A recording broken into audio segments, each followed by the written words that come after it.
Hello everyone and welcome to Reactivated, yes, the fan-made webisode where we dig into the depths of the Robot Wars archives. Again, we've got lots to get through today. What do we start with first? Of course, it is our fantasy fight. Now, we already have 4 robots through.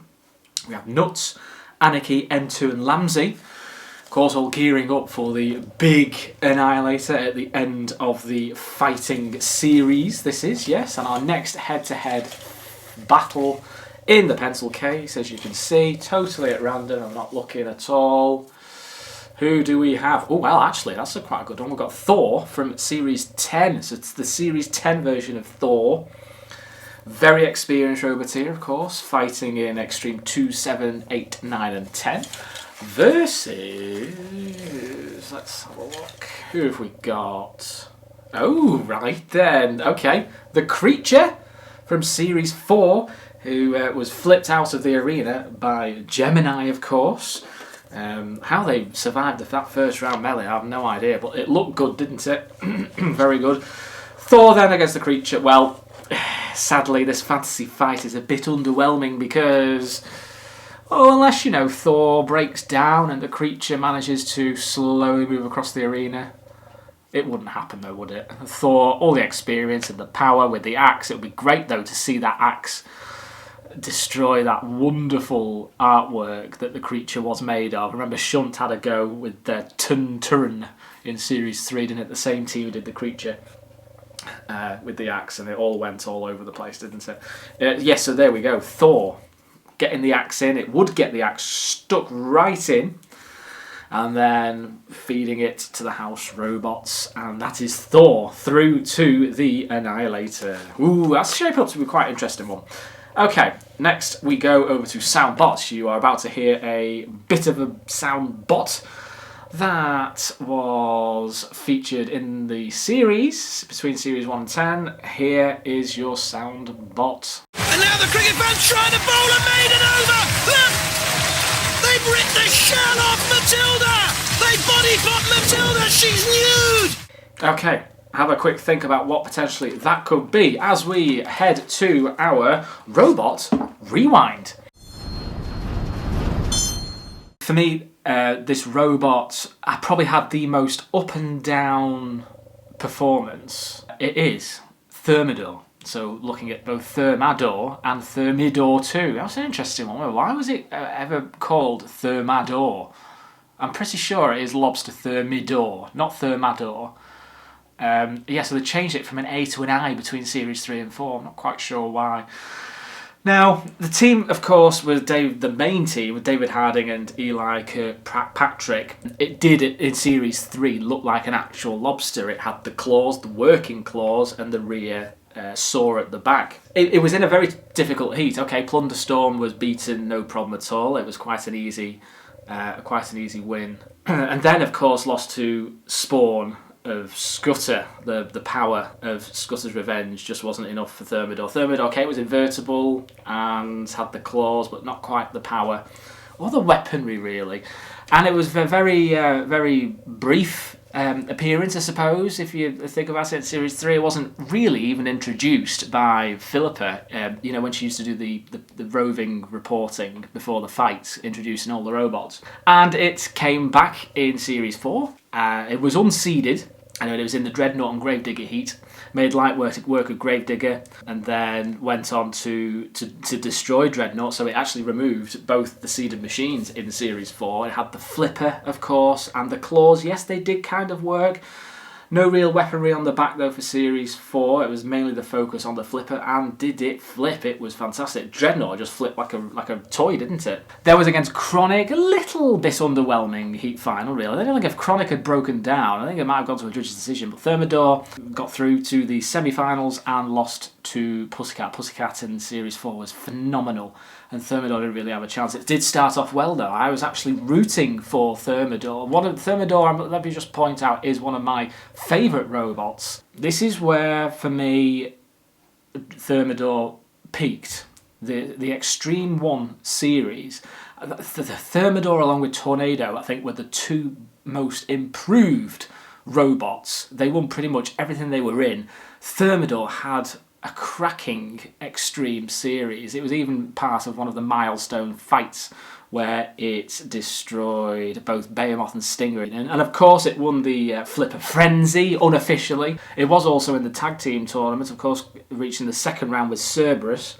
Going into Series 5, you were thinking, oh my god, Thermidor is the one to beat. This is where Thermidor's unreliability kind of took off, didn't it, really? Because this is where we were in an up and down period. Because it came back for Series 5, and we thought, against Prizefighter going out in the first round of Series 4, no problem. But, oh my goodness me, Prizefighter, what a performance. Thermidor, I think, was just knocked into submission. They had no idea how much of a fight this was going to be. And sadly, that was it. The first round of Series 5, Thermidor were out. They came back seeded in Series 6, of course, but this was a really tough heat. This is probably the toughest heat of the entire Series 6, really. You had 13 Black, Chompalot, Stinger, and Thermidor. I mean, surely Thermidor and Stinger should have been in different melees in this heat, because they were both veterans. And the same again happened. They broke down. The wheel, one of the wheels just broke down. They were hovering around the pit, and then they drove into the pit, and we never saw Thermidor. They were briefly seen in Extreme 2 in the Annihilator, coming runner-up. And then they returned as a seed, okay, defeating 8645T, then Mobot, and Kraken in round 2, and then Mighty Mouse in one of the best fights, I think, of Series 7, losing to Typhoon 2. Breaking down again, though, just one hit, very underwhelming fight, probably the worst fight, I think, of the semi-final stage, because you were rooting, really. If Thermidor had flipped Typhoon 2, no, that would have been it. And then, of course, we had to wait 12 years before we saw it in Series 8, and we're thinking, yes! In my fantasy seeded head, Thermidor was seeded for Series 5 of Series 8, Heat 5 of Series 8. And again, they broke down.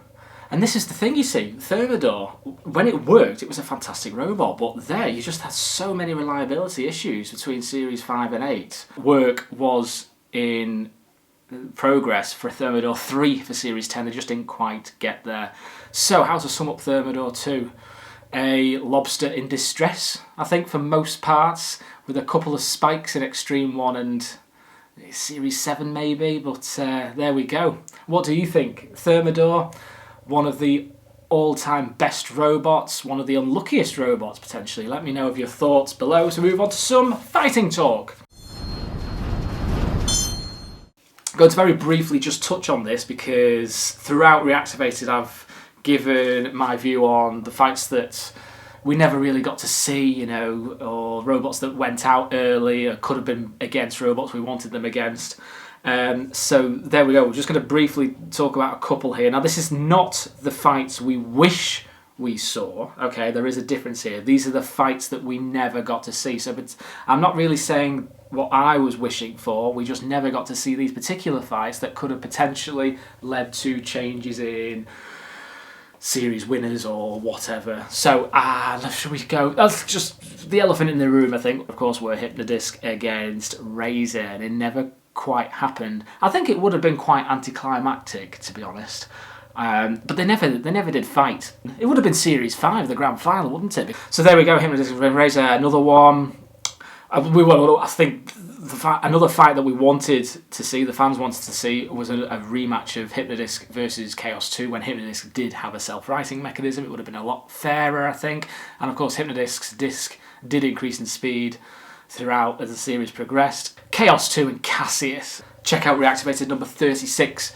All the seeds that should have been seeded, and it worked out that Chaos 2 would have been against Cassius in the semi-finals if it worked out well. I mean, I would have loved him maybe in an Extreme tournament, just a one-off fight of all the champions in. So there you go, that's just some of the fights that we never got to see, sadly. I might have missed a whole load. Please let me know in the comments below which fights you would have liked to have seen in the series as we move on to merchandise memories.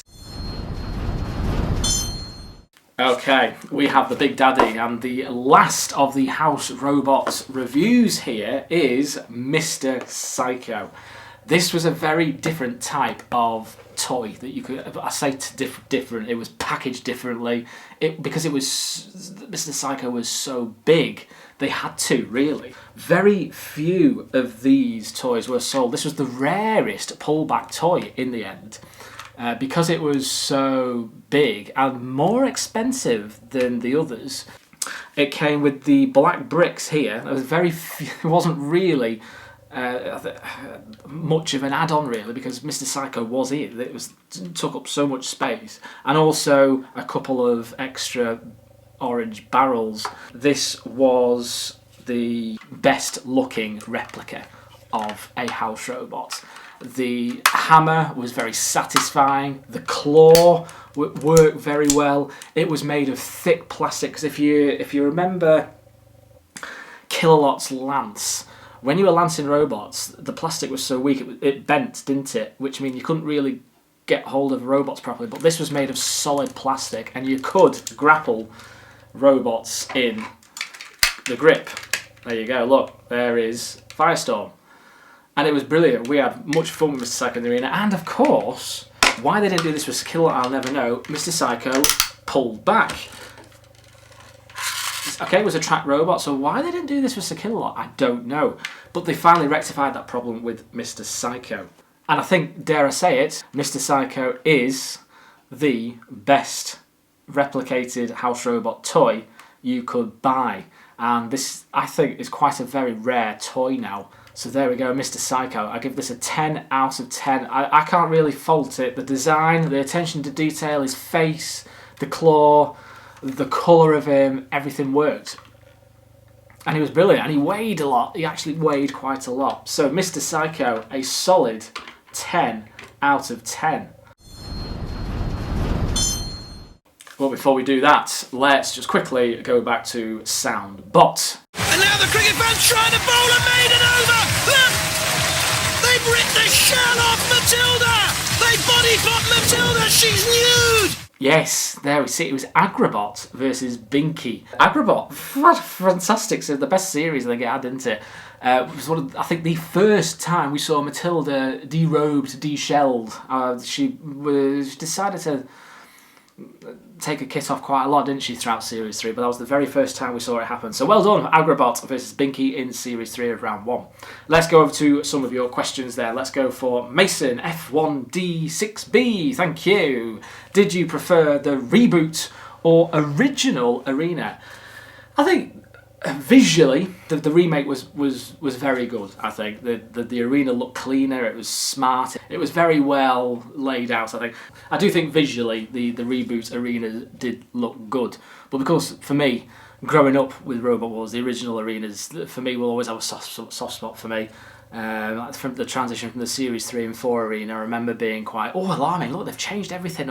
Everything's been painted, and there's CPZs. There's red around the pit. And did it take away the idea of it being in part of a war zone, dirty, gritty like Series 1, 2, and 3? Maybe, but it did visually look good. So there we go. Thank you, Mason, for your question. We've got another one. The best bro logo guy. Thank you for your question, which is, if you had a choice, which arena hazard would you remove? Okay, so similar question here, like focusing on the arena side of things this time.